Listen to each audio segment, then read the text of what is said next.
Los recientes documentos vinculados al caso Epstein incluyen miles de páginas, imágenes, registros de vuelo, videos, movimientos bancarios y declaraciones ante el FBI. En ellos aparecen nombres de políticos, empresarios, académicos y celebridades tales como Bill Gates, Elon Musk, Andrés Pastrana, George Bush, Noam Chomsky, Ricardo Salinas Pliego y el expresidente de México Carlos Salinas de Gortari. Y sí, obviamente, Donald Trump, entre muchos otros. Pero hay algo fundamental que debe quedar claro desde el inicio. Aparecer mencionado en un documento no equivale automáticamente a haber cometido un delito, ya que en este caso muchos nombres figuran por correos electrónicos, registros de contacto, fotografías, testimonios de terceros, declaraciones de supuestas víctimas, y no lo digo por defender a nadie. Puede ser que algunas de las personas que hayan mantenido una relación con Epstein y que aparezcan en esos documentos no hayan cometido ningún delito, pero aún así es bastante cuestionable que, aún sabiendo que Epstein era un delincuente sexual, siguieran manteniendo una relación frecuente con él. Como sea, continuemos. En medio de la avalancha de información que circula en redes sociales, es fácil perderse entre datos reales, interpretaciones exageradas y contenido directamente falso, incluidas imágenes manipuladas o generadas por IA. Por eso es fundamental actuar con cautela. No se trata solo de indignarse, sino de distinguir hechos comprobables de rumores o teorías sin sustento. Solo así es posible exigir responsabilidades reales a quienes corresponda, en lugar de caer en narrativas diseñadas para confundir o manipular.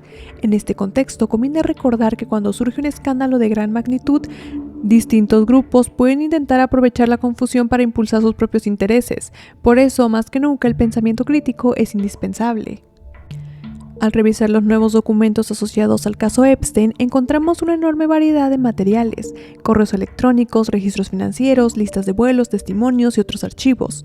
Entre todo ese contenido aparecen afirmaciones llamativas, como supuestas referencias de viajes en el tiempo, rituales extraños o canibalismo. Sin embargo, es importante subrayar que no todo lo que aparece en esos documentos constituye evidencia directa de un delito. Muchos de los textos no son confesiones ni pruebas concluyentes, sino intercambios de correos, menciones de terceros o declaraciones de testigos que deben analizarse cuidadosamente.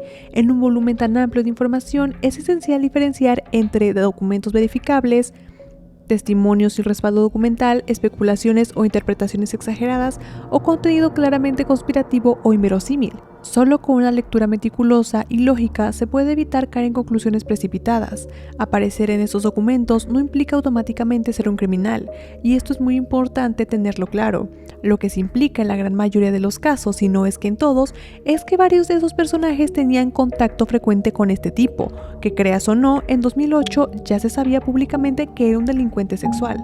En julio de 2026, tras 13 meses de investigación, policía arresta a Epstein por los siguientes cargos: solicitar prostitución y solicitar prostitución de una menor.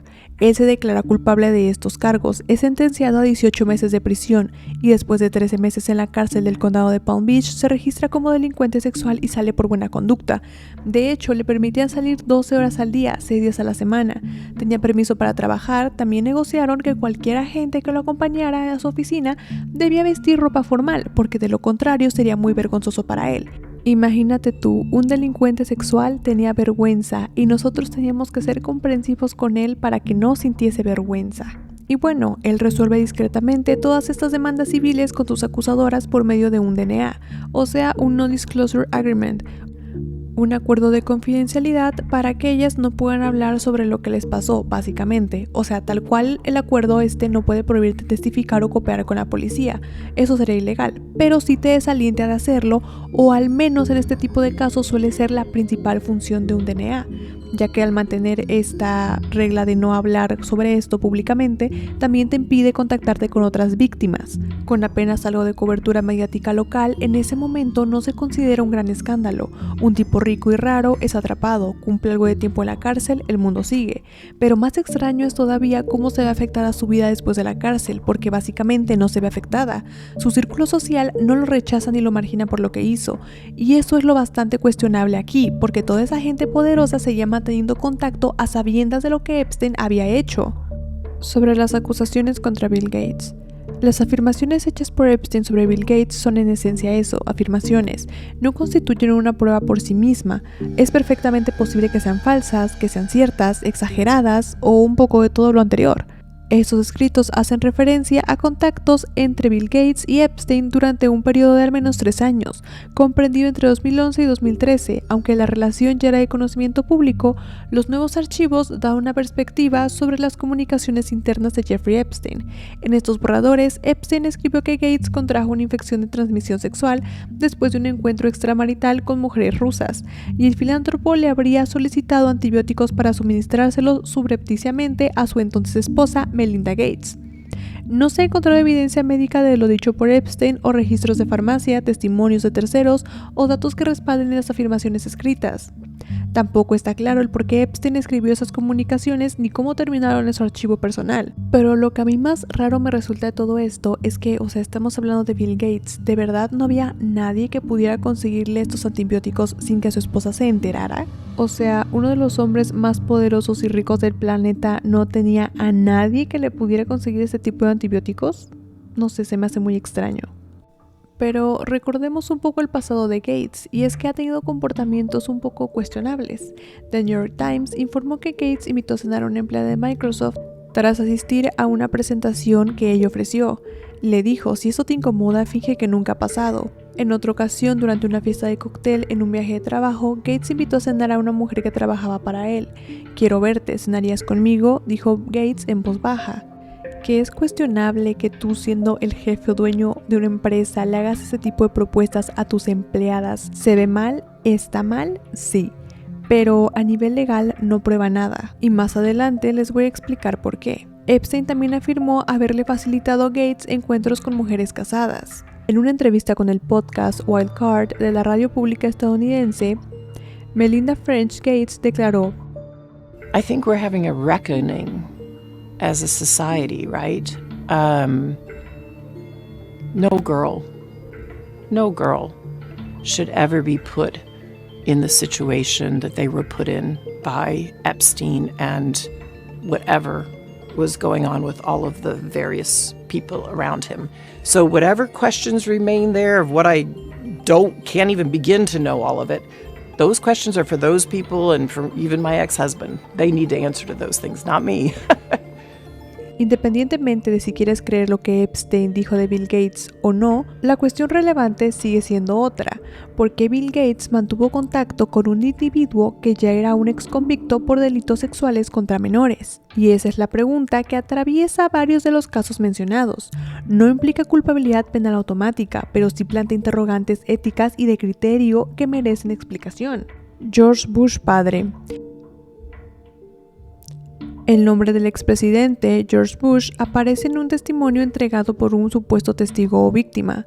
El documento pone cosas inverosímiles, como que la supuesta víctima afirma haber sido sometida a un ritual en el que le cortaron los pies con una cintarra, pero que ésta no le dejó cicatrices.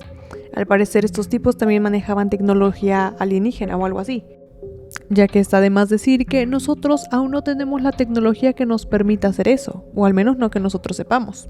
El segundo detalle que hace que ese testimonio haya sido considerado inverosímil por el FBI es que el testigo dice haber sido acompañado a declarar por Michael D. Moore, un conspiranoico que en esa época llevaba la plataforma de fake news TrueBonded, en la que pasaba día y noche tirándole piedras al FBI. El FBI revisó ese testimonio y lo consideró inverosímil por las siguientes razones. Relato incluía elementos extremadamente inverosímiles. Se mencionaban supuestos rituales sin evidencia física, lo que ha resonado tanto sobre que comían bebés. Se afirmaban hechos que no dejaban secuelas médicas pese a su gravedad, lo de la cintarra. El testigo estaba vinculado a figuras conocidas por difundir teorías conspirativas, Michael Moore. Ante ese contexto, la autoridad descartó continuar con la investigación por falta de credibilidad. Es importante señalar que descartar un testimonio por inconsistencia no implica encubrimiento automático. En este caso, el propio contenido del relato presentaba señales claras de improbabilidad. Y sí, George Bush también ha tenido conductas inapropiadas, ya que el expresidente pidió disculpas después de que la actriz Heather Lind le acusara de agresión sexual, ya que Lind aseguró que Bush la tocó detrás desde su silla de ruedas y soltó un chiste verde mientras posaban para una foto.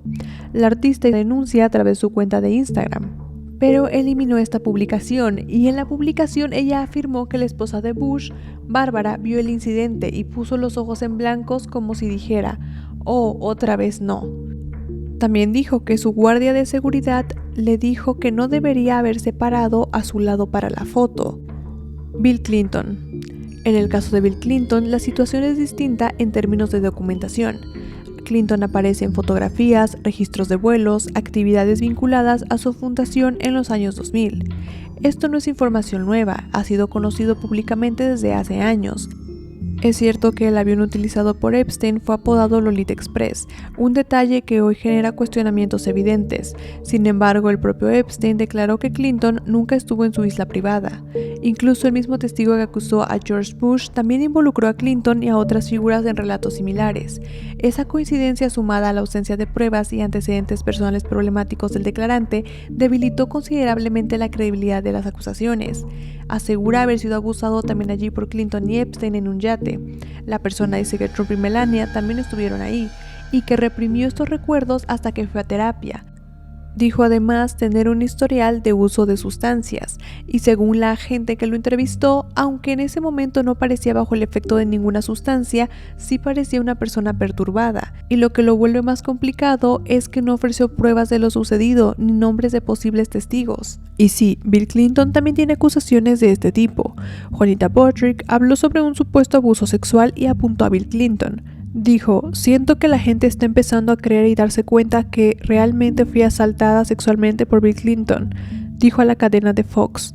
Broderick sostiene que desde hace casi 2 décadas que el expresidente la violó en 1978 cuando era fiscal general de Arkansas. Es bien sabido que Clinton causó revuelo con el escándalo de su relación extramarital con la becaria de la Casa Blanca, Mónica Lewinsky, que le valió en 1998 un histórico juicio político. Aunque fue exonerado, las dudas sobre su comportamiento sexual fueron más allá del caso Lewinsky, tras afrontar la demanda por acoso sexual interpuesta por Paula Jones, empleada del estado de Arkansas, demanda que se saldó con un acuerdo entre las partes para pagar a la litigante $850,000 a cambio de retirar un recurso de apelación.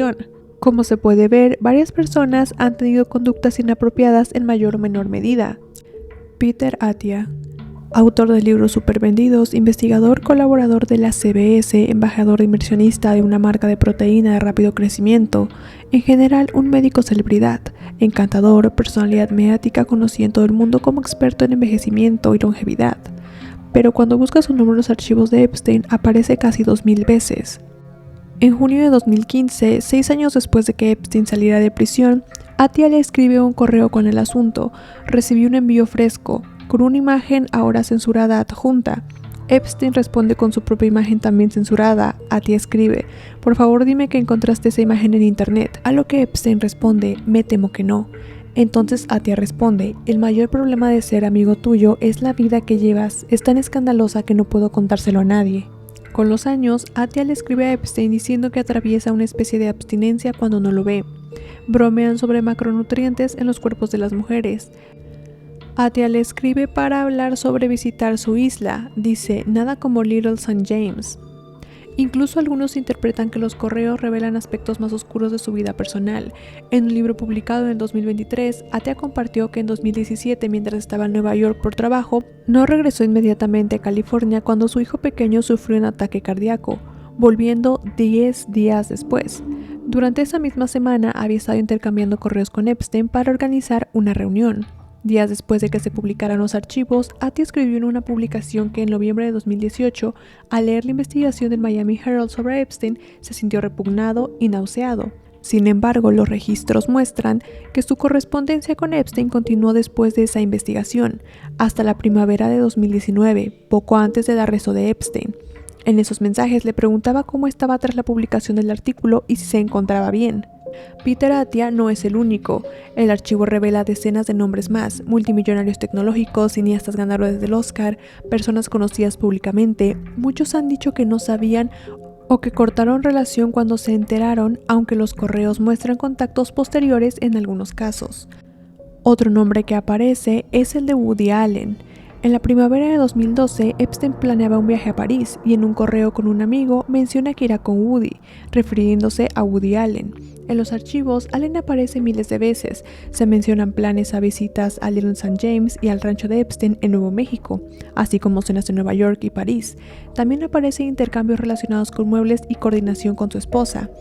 Woody Allen es un cineasta reconocido internacionalmente con múltiples premios y una larga carrera, también por haberse casado con la que fue su hija adoptiva, a quien conocía desde que era una niña, y también fue acusado de abuso sexual por su hija biológica. Y sí, yo sé que ustedes podrán decir, ay, pero es que legalmente nunca se probó nada. Pues no, porque es jodidamente difícil probar algo a nivel legal cuando se trata de esos casos. Pero el simple hecho de que se fijase en su hija adoptiva para ser su esposa es sumamente raro.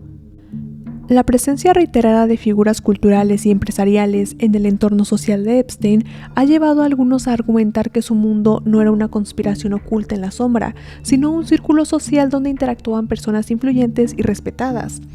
Desde esta perspectiva crítica, el caso deja de centrarse únicamente en Epstein y se amplía hacia el entorno que lo rodeaba. Como alguien condenado en 2008, pudo seguir moviéndose entre élites culturales, políticas y económicas durante años sin ninguna consecuencia. Epstein no se benefició solo de astucia o secretismo, sino de la normalización social que le otorgaban quienes compartían espacios con él. Epstein no se salió con la suya por ser astuto o por esconderse, y eso hace que esto no sea solo su culpa, sino de todos.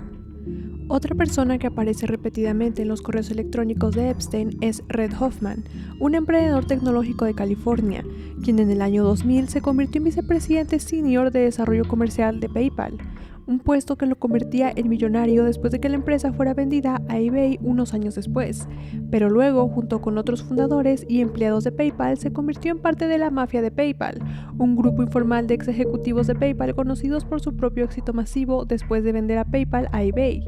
Esta red incluye a los fundadores de YouTube, Tesla, Palantir, la empresa Yelp, así como ejecutivos de Reddit, Sequoia Capital, Square y más. En 2003 cofundó LinkedIn y la convirtió en la plataforma de redes sociales orientada a los negocios más grande del mundo, vendiéndola finalmente a Microsoft por más de $25 mil millones. Hoy, Reid Hoffman forma parte de la junta directiva de Microsoft, además de haber formado parte de la junta directiva de OpenAI durante varios años, además de participar en varias otras empresas de inteligencia artificial con un patrimonio neto de miles de millones. También mintió descaradamente al mundo entero sobre la naturaleza de su relación con Jeffrey Epstein. En 2019, después del arresto de Epstein, Hoffman aclaró públicamente que solo se reunió con él con el propósito de recaudar fondos para el MIT Media Lab, donde ocupaba un puesto en ese momento. Pero resultó que eso no era cierto y que de hecho había tenido muchas más reuniones con Epstein hasta menos de un año antes de su arresto, además de haber visitado su isla durante un fin de semana en el verano de 2014. En 2015, Hoffman le escribió un correo electrónico a Epstein después de que se supiera que estaba involucrado con el príncipe Andrés, ofreciéndose ayudar a gestionar la cobertura mediática negativa en línea para cubrir las acusaciones, y la mafia de PayPal sigue apareciendo en un círculo íntimo de Epstein. Elon Musk, Reid Hoffman y ahora incluso el propio fundador de la compañía, Peter Thiel, quien también aparece en los archivos de Epstein con mucha más frecuencia de la que jamás admitió. Peter Thiel, tras fundar y vender PayPal a principios de la década de los 2000, se convirtió en una figura central en Silicon Valley, pero no como emprendedor. En cambio, inició una carrera en capital de riesgo, que muchos considerarían una forma de inversión política. Financiaría empresas tecnológicas que revolucionaron las industrias tradicionales, creando una enorme cartera de empresas como Airbnb, Uber y Stripe. Incluso fue el primer inversor externo en Facebook, a quien donó $500,000 a cambio del 10% de la compañía en 2005. Mientras tanto, también abogaba por la política libertaria, realizando cuantiosas donaciones a figuras como Ron Paul y otros. Pero con el paso de los años, las perspectivas políticas de Peter Thiel cambiaron drásticamente, generando una atención mediática escéptica y diversas preguntas sobre la naturaleza de su influencia. Desde entonces, en diversas ocasiones, Peter Thiel abogó contra el derecho al voto de las mujeres, cuestionó públicamente la viabilidad de la democracia, abogó por la toma de control de los gobiernos mundiales por parte de corporaciones hipercapitalistas y más recientemente impartió una serie de conferencias en las que alegaba que el anticristo bíblico está emergiendo públicamente en el mundo real, proveniente del movimiento por la conservación ambiental. Sin embargo, quizás la excepción más notable de su trayectoria, principalmente dedicada a la inversión y la defensa, sea por supuesto su segunda empresa, Palantir, con un valor actual de $300 millones. Se especializa en el desarrollo de herramientas de inteligencia para uso militar y policial. Peter Thiel aparece varias veces en los archivos de Epstein, con registros que muestran diversos almuerzos, reuniones y visitas a lo largo de la década de 2010. Y aunque Peter Thiel afirma que sus intenciones con Epstein se debieron exclusivamente a su obsesión por las citas célebres, los registros que surgieron posteriormente contarían una historia completamente diferente. Para que en 2015 Peter Thiel y Jeffrey Epstein literalmente hacían negocios juntos. En 2015 y 2016, Epstein invirtió un total de $40 millones en Valor Ventures, una firma de capital de riesgo que Thiel había cofundado para financiar empresas tecnológicas fuera de la típica burbuja de Silicon Valley. Por esa misma época, Epstein comenzó a proponer que los fondos de Thiel invirtieran en una empresa de software israelí llamada Carbyne, que desarrollaba aplicaciones de comunicación de emergencia y que invertía decenas de millones de dólares. Además, los archivos de Epstein revelaron que habría docenas de reuniones más entre Peter Thiel y Jeffrey Epstein, mostrando innumerables invitaciones y conversaciones a lo largo de los años. Y que a pesar de que Peter Thiel restó importancia a su relación con Epstein calificándola de intrascendente y transaccional, de hecho se mantuvieron en contacto hasta solo un par de meses antes de la muerte de Epstein, mucho después de que el mundo volviera a interesarse por su caso. Pero surgen otras preguntas importantes. ¿Cómo se involucró Epstein con esa empresa israelí? ¿Quién se la presentó? ¿Quién lo conectó con el mundo tecnológico israelí y lo impulsó a venderla en Silicon Valley? Y la respuesta es que esta empresa, Carbyne, que hoy vale más de $900 millones y está presente en todo el mundo, fue cofundada por otro buen amigo de Jeffrey Epstein, el ex primer ministro de Israel, Ehud Barak. Es un ex general de las Fuerzas de Defensa de Israel que participó activamente en la política nacional israelí desde finales de los 90 hasta principios de la década de 2010, sirviendo en diferentes momentos como ministro de Defensa, líder del Partido Laborista, jefe de las Fuerzas de Defensa de Israel e incluso en un momento dado como primer ministro del país, como sucesor del primer mandato Benjamin Netanyahu, quien también aparece en los archivos de Epstein más de 4.000 veces. Y al observar su relación como revela la publicación de los archivos de Epstein, podemos ver un nivel de conexión que va mucho más allá de una simple relación casual, porque de 2013 a 2017, Barak y Epstein se reunieron al menos 40 veces, y durante algunos años programaban citas mensuales. Epstein funcionó en muchos sentidos como asesor secreto de Barak, brindándole asesoramiento financiero y empresarial, ayudándole a expandir su red. Incluso más allá de visitar la isla, que también lo hizo, en Nueva York, Barak y su esposa se alojaban con tanta frecuencia en el apartamento de Epstein en el Upper East Side que se convirtió en una broma recurrente para el personal de Epstein. En 2015, Barak invirtió $1.5 millones en una ronda de financiación inicial para Reportee, posteriormente rebautizada como Carbyne, una startup israelí de software de comunicaciones de emergencia. Gran parte del capital para dicha inversión le había sido otorgado directamente por el propio Epstein. Además, Barak, el único otro inversor en esa ronda inicial, fue el propio Ministerio de Economía israelí, que aportó $300.000. En esencia, Jeffrey Epstein tenía profundos vínculos financieros con las más altas esferas de la política israelí, y según la revista Reason, Epstein utilizó a Barak para buscar oportunidades en la industria de la vigilancia y establecer contactos con figuras poderosas de todo el mundo, incluyendo múltiples figuras de la inteligencia israelí y figuras del círculo de Vladimir Putin. Por supuesto, aún queda la incógnita de qué sabía Barak y cuánto. Ha mantenido que no tenía ni idea de que Epstein estuviera involucrado con menores de edad, pero correos electrónicos filtrados reportados por Straight Arrow News muestran que el propio asesor de Barak le envió artículos periodísticos sobre Epstein, ya en 2011, 4 años antes de que Epstein invirtiera en las empresas de Barak. Así, la relación de Epstein con un ex primer ministro de Israel ha suscitado aún más preguntas sobre cuál pudo haber sido exactamente su verdadero papel en la política. Porque como se vería, su conexión con Barak no era solo social ni financiera.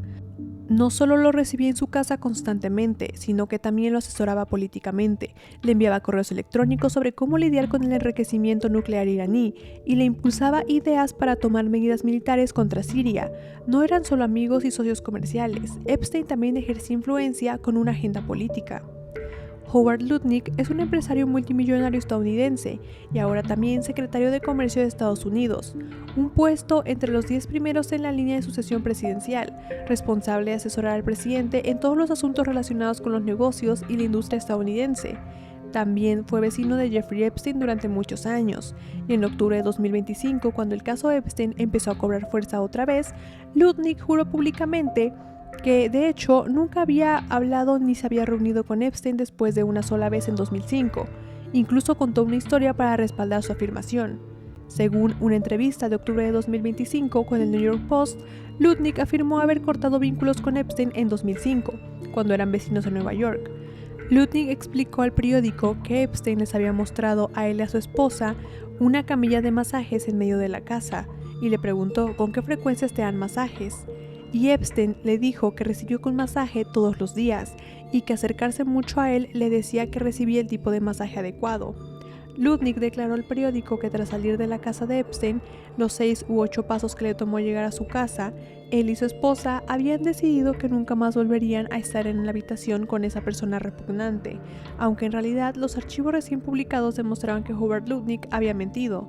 En 2012 también llevó a su esposa e hijos a la isla de Epstein, para lo que se describía como un almuerzo.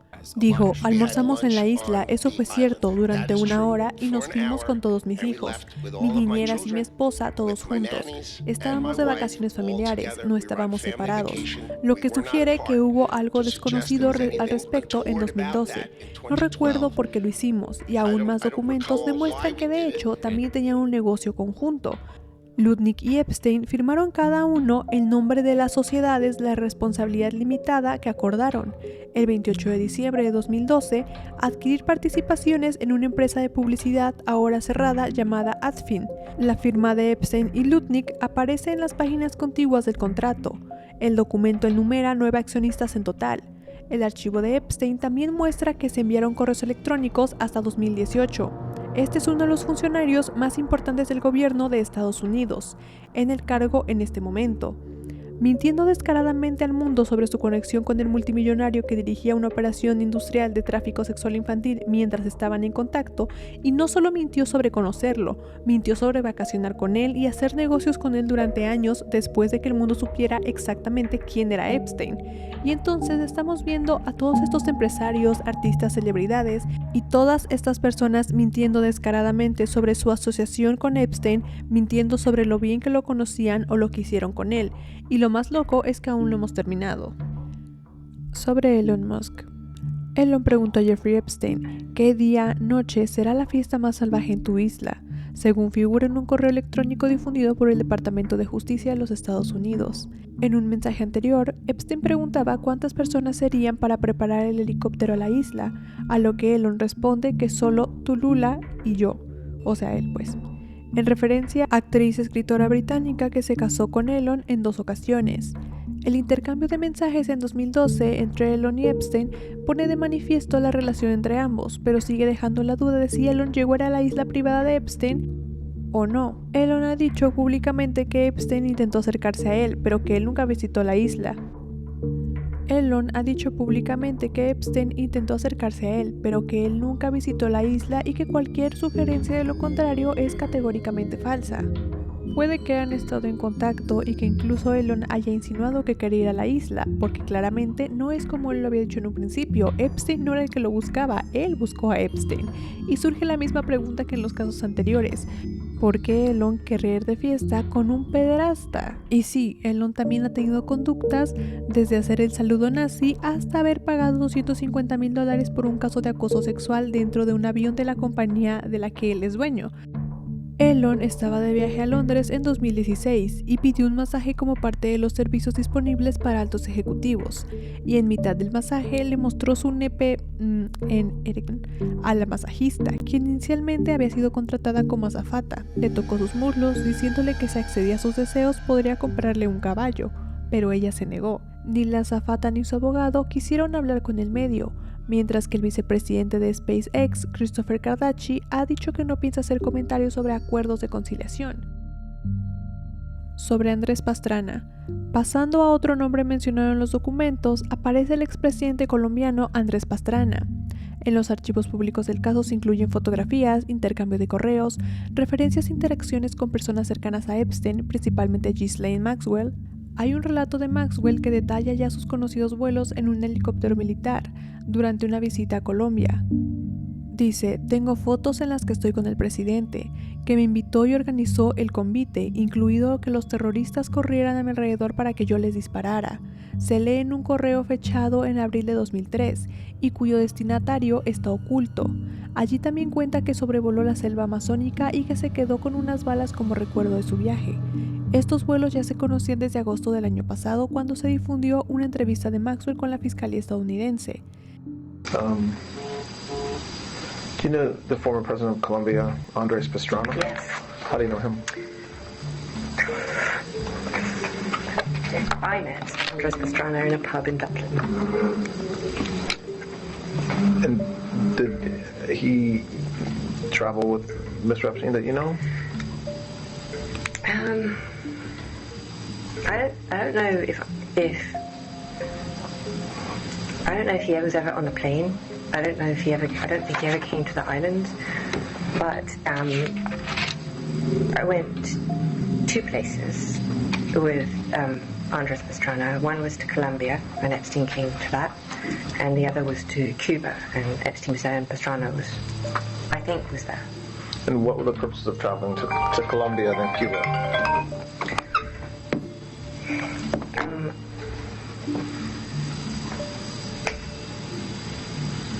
I'm a helicopter pilot, and Andres is a helicopter pilot, and we just became friends, and I flew a Black Hawk in Colombia. And how about to Cuba? I have a friend of mine who was the cigar distributor for Monte Cristos, maybe. I can't remember which cigar it was. And so we went there, and he organised the trip, and we met Fidel Castro. When was that approximately?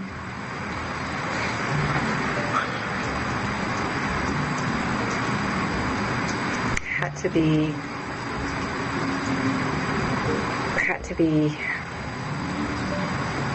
2002, 2003. Okay. Something like that, I think. There's some more names that we might talk about tomorrow with the same type of questions. But as far as a catch-all, there's been... En la desclasificación de diciembre se sumaron las imágenes. Una en la que la pederasta y el expresidente aparecen vestidos con uniformes de la Fuerza Aérea Colombiana, y varias en las que ella aparece sola. No obstante, en Colombia las menciones han generado debate público, lo cual es comprensible. Las preguntas que surgen son legítimas después de todo. ¿Cuál era la naturaleza de esa relación? ¿Por qué Maxwell tuvo acceso a espacios oficiales? ¿En qué contexto se produjeron esos encuentros? Plantear estas preguntas no equivale a afirmar la culpabilidad de él, ya que a la luz de los documentos divulgados hasta ahora no hay pruebas de delito. En teoría no habría implicación penal, pero la dimensión política y ética sí amerita explicaciones claras. Los Salinas y las menciones en los correos. En uno de los correos electrónicos revisados, Epstein menciona haber conocido a un Salinas en una cena organizada por John Brockman, fundador de Edge Foundation. La Edge Foundation organizaba encuentros entre multimillonarios, científicos y figuras políticas con el objetivo de fomentar el financiamiento de proyectos científicos y tecnológicos. En este correo, Epstein afirma que Salinas estaba construyendo una mansión en Marruecos, dentro de un desarrollo que supuestamente estaría vinculado a un ex primer ministro de Qatar y socio suyo. Sin embargo, al revisar los registros públicos de propiedad en Marruecos, no aparece evidencia de que Salinas haya adquirido una propiedad allí. Tampoco hay constancia de que dicho socio haya desarrollado un proyecto inmobiliario en esa ciudad. Además, el expresidente mexicano, Carlos Salinas de Gortari, no vuelve a ser mencionado en los archivos y no parece existir evidencia de una relación sostenida con Epstein. Ricardo Salinas Pliegos y la cena de la Edge Foundation. Otro nombre que aparece en los correos es Ricardo Salinas Pliego. Su nombre figura en invitaciones enviadas por Brockman a una cena de la Edge Foundation celebrada el 12 de marzo del 2011 en Long Beach, California. En esa invitación también aparecían nombres como Jeff Bezos, Elon Musk y Jeffrey Epstein. Fotografías publicadas por la propia Edge Foundation confirman que tanto Salinas Pliego como Epstein asistieron al evento junto con otros empresarios destacados. Ahora bien, Es importante matizar varios puntos. La cena fue organizada por Brockman, no por Epstein. Número 2. Se trataba de un evento de carácter filantrópico y científico. Número 3. No existe evidencia de contacto posterior entre Salinas Pliego y Epstein. Tampoco hay pruebas de que hayan interactuado directamente durante el evento. Lo que sí puede afirmarse es que existía una proximidad social, es decir, compartían ciertos círculos de élite donde Epstein tenía acceso. Y no estoy defendiendo a Salinas Pliego, me cae gordo, ya debería pagar sus impuestos. Otros empresarios mexicanos mencionados. El patrón se repite con otras figuras del ámbito empresarial mexicano. Paula Cusi. Paula Cusi, viuda del antiguo dueño de Televisa, aparece mencionada en un correo en el que el conocido Epstein hablaba sobre la posible compra de una propiedad en Londres, pero es importante aclarar que Emilio Azcárraga Milmo ya había fallecido cuando se envió ese correo. Emilio Azcárraga Jean no aparece mencionado en los archivos, así que no hay acusaciones de delito, únicamente es la mención directa. Carlos Slim. El nombre de Carlos Slim aparece en algunos correos, pero en contextos muy distintos. Uno de ellos es un intercambio formal donde alguien bromea preguntando si debería casarse con el remitente o con Slim, en 2010, cuando él era el hombre más rico del mundo. Otra es en referencia a la adquisición de una propiedad, y otra más en una sugerencia de un asesor de Epstein para buscar a Slim como posible inversionista o aliado filantrópico. Tampoco hay evidencia de que tales proyectos se hayan concretado ni de que existiera una relación cercana. ¿Qué revelan realmente estas menciones? Bueno, ninguno de esos empresarios mexicanos es señalado en los documentos por la Comisión de Delitos vinculados a Epstein. Lo que sí queda claro es algo distinto, y es que las élites económicas mexicanas se movían en los mismos círculos sociales donde Epstein tenía acceso y presencia a pesar de ya haber sido condenado y registrado como delincuente sexual. Sobre Donald Trump. Llegamos a uno de los nombres más controvertidos dentro del debate público sobre los archivos de Epstein, el actual presidente de los Estados Unidos. La pregunta central es directa. ¿Los documentos recientemente divulgados demuestran que Trump cometió delitos contra menores? La respuesta, según las autoridades, es que no. Que aunque bueno, ellos podrán decir misa, pero honestamente viendo el historial del señor, mira, yo tengo mis dudas, Although she does have a very nice figure. I've said that if Ivanka weren't my daughter, perhaps I'd be dating her. You know? Stop it! Oh, it's so weird. Stop it. You know what? You are sick. Yeah. Terrible. Yeah. Well, you're known for saying outrageous things, Mr. Trump. Who are you, Woody Allen?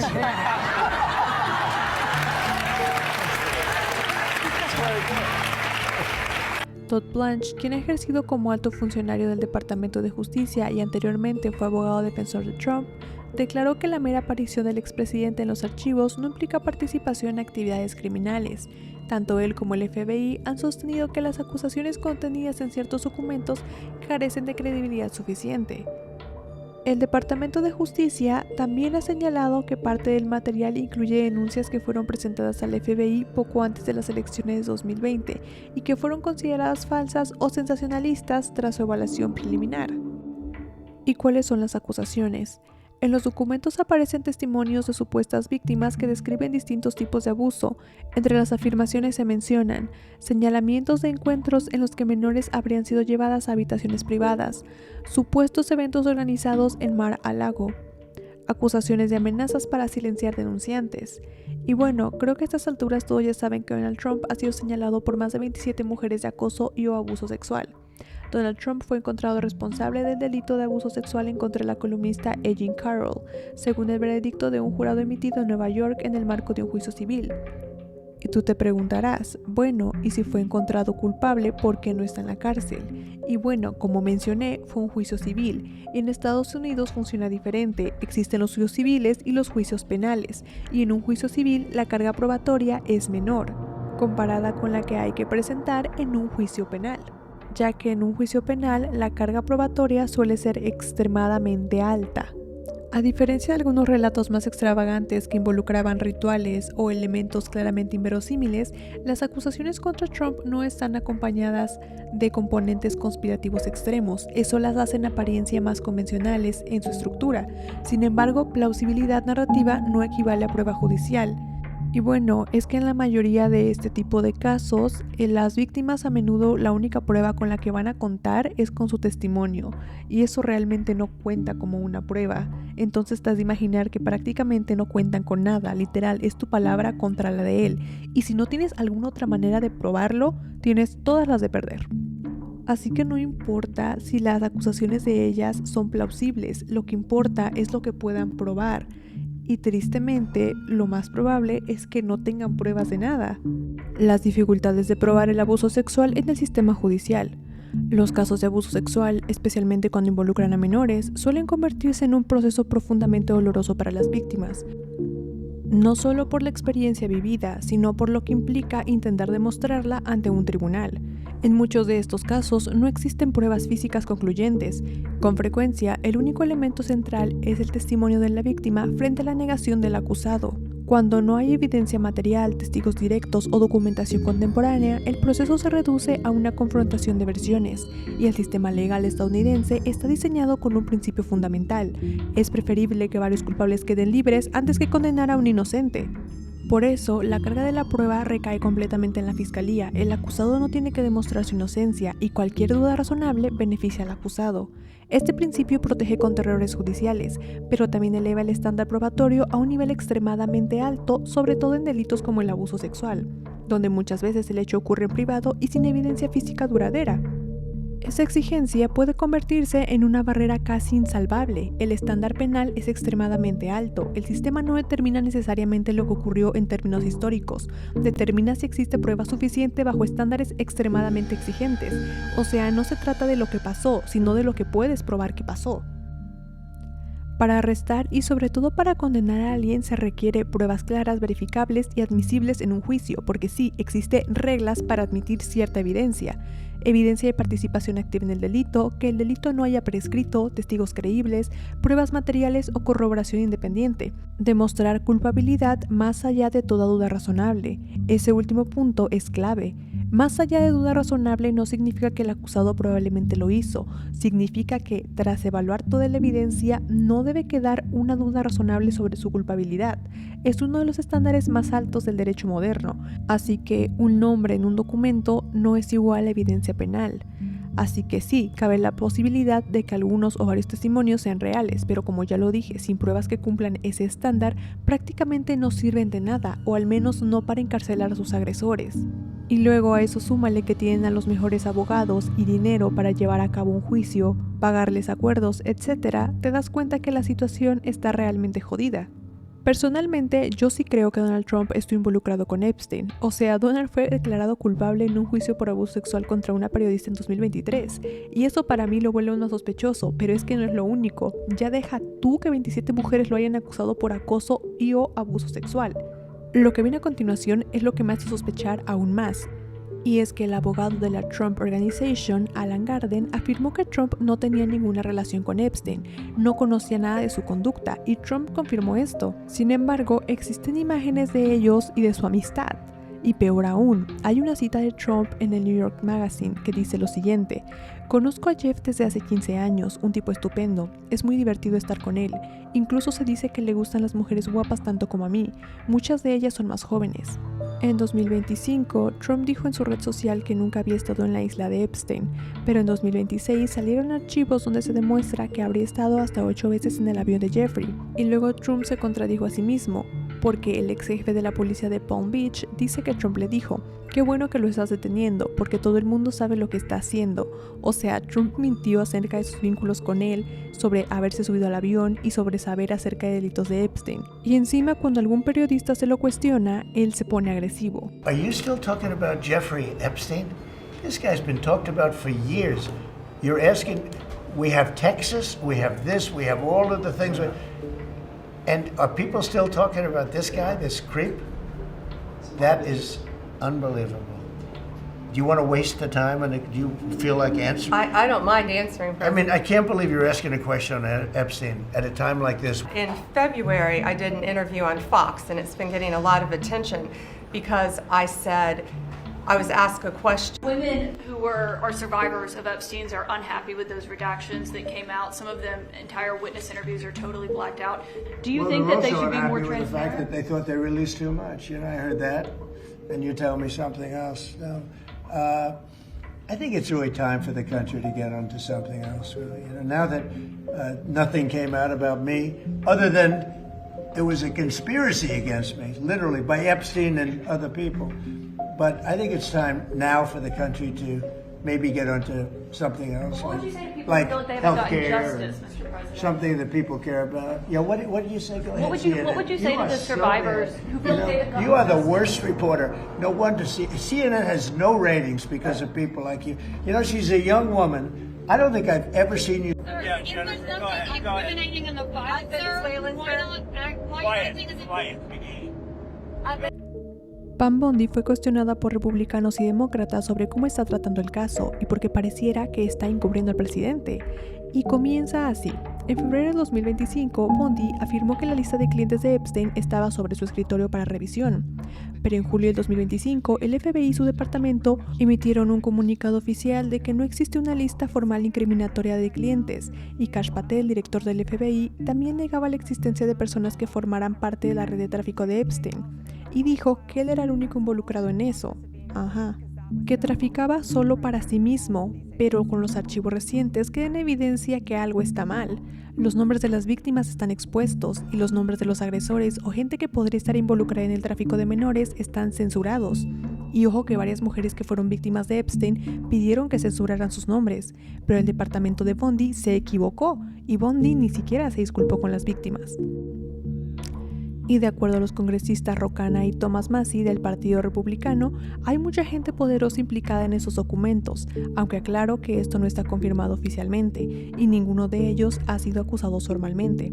Entre los nombres se encontraban Leslie Wexner, propietario de Victoria's Secret, Ahmed bin Sulayem, ex CEO de la empresa de logística DP World, y de acuerdo a Ro Khanna y Thomas Massie, cuando solicitaron acceso a los archivos sin editar y según explicaron la revisión fue difícil ya que la interfaz era poco práctica y había documentos censurados cuando se supone no deberían haberlo estado, y según ellos eso incumplía con la Epstein Transparency Act, ley que se aprobó para destapar los archivos del caso. En 2025, una ex congresista republicana, Marjorie Taylor Greene, relató que en una llamada telefónica con Trump él estaba molesto porque ella impulsaba la divulgación de los archivos y él le dijo que si esos archivos salían a la luz, varios de sus amigos se verían afectados, amigos como Lutnick quizá. Y según Lutnick, dejó de tener contacto con Epstein en 2005, pero en los archivos recientes hay correos que demuestran lo contrario, ya que tenía un contacto con él hasta el 2012. Dijo que fue algo sin importancia en el yate y la isla de Epstein, y añadió que fue en compañía de su esposa e hijos. Y a lo que me gustaría agregar es que Taylor podría estar mintiendo y Lutnick ser inocente, pero lo interesante es que decían haberse alejado de Epstein cuando sabemos que no es así, y es que es un patrón recurrente en todas las personas que hemos mencionado en el video. Todos tenían contacto con él, pero ahora dicen haberse alejado de él cuando sabemos que no es así gracias a los archivos. Ahora retrocedamos a 2008, cuando él fue acusado por 38 niñas y solo fue juzgado por un caso, y llegó a un acuerdo con el Estado antes que con las víctimas. A ellas ni siquiera se les informó. Todo esto gracias a Alexander Acosta, y al principio en esos años todo pasó desapercibido, pero en 2019 cuando arrestan a Epstein por segunda vez, Acosta era secretario de Trabajo de Trump y renunció al cargo. Les recuerdo que la oficina de Acosta se comprometió a no continuar investigando a otros co-conspiradores de Epstein, y me resulta muy curioso cómo es que el mismo Alex que encubrió a Epstein terminó trabajando para Trump. Pero más curioso me resulta aún quién terminó sucediendo en la Fiscalía de Florida a Alex. Así es, Pam Bondi. Y ella prometió hacer su prioridad los delitos contra abuso a menores, pero no hizo nada con respecto al caso de Epstein, no intentó reabrir el caso ni nada, y eso que hubo cierta presión para que lo hiciera. Por cierto, en 2013, la Trump Foundation donó $25,000 a un comité político de apoyo a Pam Bondi. En ese entonces, fiscal general de Florida y la oficina de Bondi estaba evaluando si unirse a una investigación multilateral contra la Trump University, y al final la Fiscalía de Florida terminó no uniéndose. ¡Qué sorpresa! Y 2 años después, es escogida por Trump para ser fiscal general de los Estados Unidos. Lo que está claro es que hay una red de encubrimiento detrás de este caso, por parte de altos funcionarios del departamento de Trump. Y para rematar, Maxwell dijo que podría probar que Trump y Bill Clinton eran inocentes y que quería un indulto a cambio. Es que esa gente de verdad no tiene vergüenza, o sea, son el descaro hecho persona. Ni siquiera se molestan tantito en disimular. Sobre el príncipe Andrés. El príncipe Andrés, uno de los hijos de la reina Isabel II, en 2022 llegó a un acuerdo en la demanda civil por agresión sexual presentada en su contra en los Estados Unidos, según muestran documentos judiciales. Virginia acusó al duque de York de haberla agredido sexualmente en 3 ocasiones cuando ella tenía 17 años, acusaciones que él ha negado insistentemente, obvio, quien es tan pendejo para aceptar algo que le va a perjudicar, y que hasta podría terminar en la cárcel por eso. Como sea, una carta presentada ante el Tribunal de Distrito de Estados Unidos dijo que el duque y Virginia llegaron a un acuerdo extrajudicial. Los representantes del duque señalaron que no tenía comentarios más allá de la declaración hecha en el tribunal, bajo los términos acordados de que no se revelarían detalles. El príncipe hará una donación sustancial a la organización benéfica de la señora Virginia, 12 millones de libras esterlinas. Así es, 12 millones. Además, el documento indica que el duque nunca tuvo la intención de difamar la reputación de la señora Virginia y que reconoció que ella tuvo que sufrir tanto como víctima de abuso como los ataques públicos injustos en su contra. Como parte del acuerdo, el duque también se comprometió a demostrar su arrepentimiento por su asociación con Epstein, apoyar la lucha contra los males del tráfico sexual y respaldar a las víctimas. También elogió la valentía de la señora Virginia y otras personas sobrevivientes al defenderse a sí mismas y a los demás, dice el acuerdo. Cuando se le pidió un comentario sobre este acuerdo, el abogado de Virginia dijo lo siguiente: creo que este evento habla por sí mismo, y sí, yo también creo que ese evento habla por sí mismo, y es que ¿quién te va a dar 12 millones de libras esterlinas sin ninguna prueba? Nadie, absolutamente nadie, pero a la gente le encanta creer y andar defendiendo millonarios y andarlos justificando y diciendo que seguro la gente los acusa por dinero, como si fuera tan fácil que te pagaran, sin tener ninguna prueba de por medio, por favor. Lisa Bloom, una abogada que representa a varias de las acusadoras de Epstein, señaló que el acuerdo es una victoria para Virginia, y lo es, y lo sería para cualquier víctima en su situación. Tristemente, es más fácil recibir dinero en el mejor de los casos, ya que rara vez tu abusador irá a la cárcel. Sí, suena horrible, y lo es. En un mundo perfecto los abusadores irían a la cárcel y habría justicia, pero en el mundo real eso no pasa. El 26 de abril de 2025, Virginia falleció en la ciudad de Nergaby, en Australia, donde vivía desde hace años. Y aquí hay muchas personas que ponen en duda que realmente ella se haya autodesvivido. Y la verdad, después de ver que el mismo Epstein se desvivió en situación... Y la verdad es que después de ver que el mismísimo Epstein se autodesvivió en una situación bastante conveniente para sus cómplices, es lógico que se te cruce eso por la cabeza. Eyes Wide Shut. Durante décadas, nuestra sociedad ha estado obsesionada con la idea de reuniones secretas de la élite, donde los ricos y poderosos participan en oscuros rituales a puerta cerrada. Eyes Wide Shut, de Stanley Kubrick, estrenada en 1999, pocas semanas después de su muerte, mostraba aristócratas enmascarados realizando ceremonias sexuales ocultas y mansiones. La vimos como una metáfora exagerada, el sueño de un cineasta sobre la riqueza y la depravación llevado al extremo de la pesadilla en aras de la narrativa. Pero ahora hay un enorme resurgimiento cultural en torno a la película, porque los archivos de Epstein han hecho imposible ver este tipo de cosas como simples películas. Las fiestas con máscaras, las mujeres víctimas de trata, la insinuación de cualquiera que se acerque demasiado será silenciado. Las fiestas con máscaras, las mujeres víctimas de trata, la insinuación de que cualquiera que se acerque demasiado será silenciado, o sea, desvivido. La idea de que el mundo real funciona según un conjunto de reglas que la gente común nunca puede ver, ya no es ficción. En todo caso, la realidad parece ser probablemente mucho peor. En Eyes Wide Shut, la película muestra una noche en una mansión con un grupo de personas, pero los archivos de Epstein nos muestran un sistema que abarca décadas, continentes y prácticamente todos los pilares del poder en el mundo occidental. Al mismo tiempo, vemos cómo funcionaba a simple vista, porque no estamos hablando de gente rica al azar, son quienes deciden qué tecnología usamos, para qué empresas trabajamos, qué leyes se aprueban y qué leyes no, qué guerras libramos, qué guerras peleamos, qué información vemos y qué no. El secretario de Comercio, el hombre más rico del mundo, el fundador de LinkedIn, quienes construyen la inteligencia artificial que dará forma al próximo siglo, quienes asesoran a presidentes y a primeros ministros.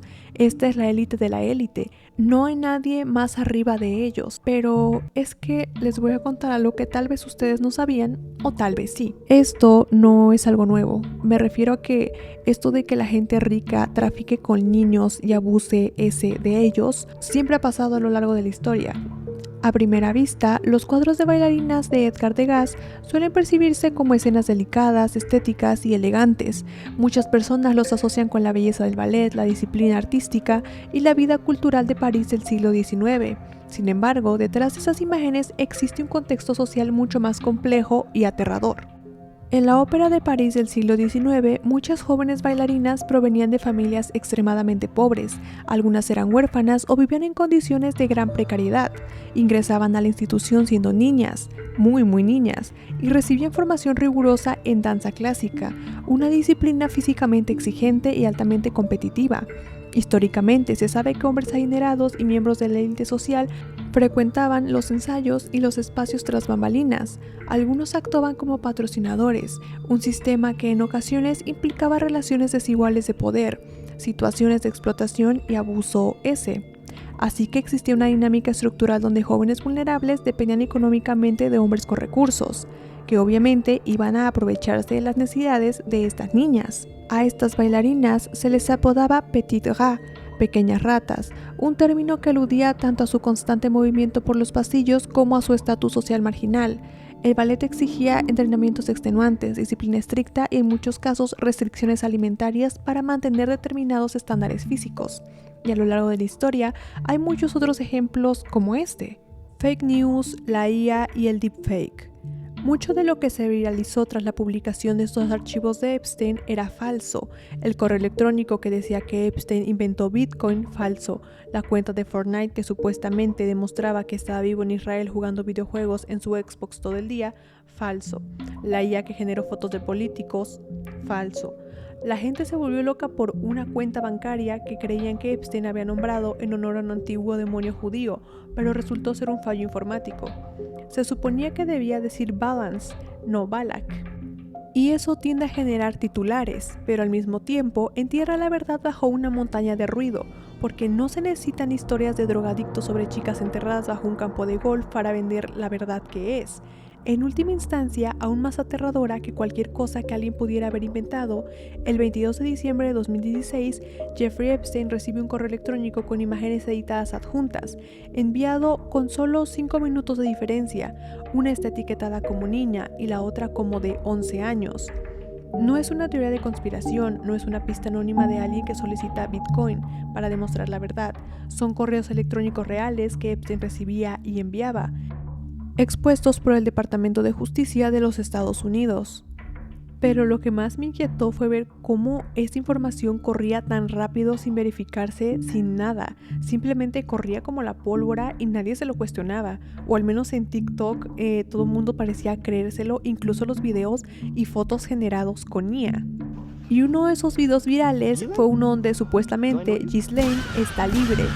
Y resulta que no, que el video que está circulando donde supuestamente se ve a Ghislaine Maxwell caminando tranquilamente fuera de prisión no es real, es un deepfake. Y a ver, primero que nada, si cuando viste el video pensaste ¿cómo es posible que esté libre?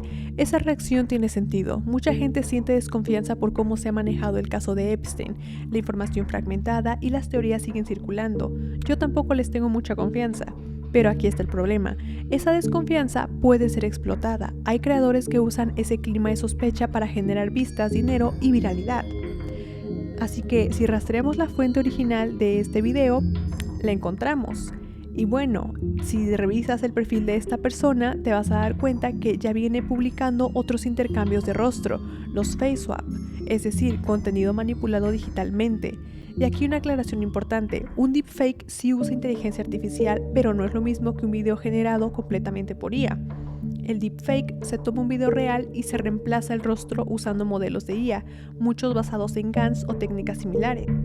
En cambio, los videos generados por IA, todo el video se crea desde cero. Bueno, entre comillas, porque en realidad estos modelos para que puedan crear imágenes se tienen que entrenar y a menudo toman imágenes que ya existen para recrearlas otra vez agregando o quitando ciertos elementos que tú le pidas. Y en este video en particular estamos ante lo primero, una sustitución facial. Analiza el video cuadro por cuadro y en este caso en el primer frame se puede ver la cara original de la persona, así que tengan cuidado con creer todo lo que ven porque vi mucha gente en TikTok, Instagram, Twitter o X tomando varias fotos evidentemente creadas con IA como si fueran reales y pues no lo eran. Y pues nada, hasta aquí el video de hoy. Tendré más videos sobre el caso de Epstein por si les interesa. Bye.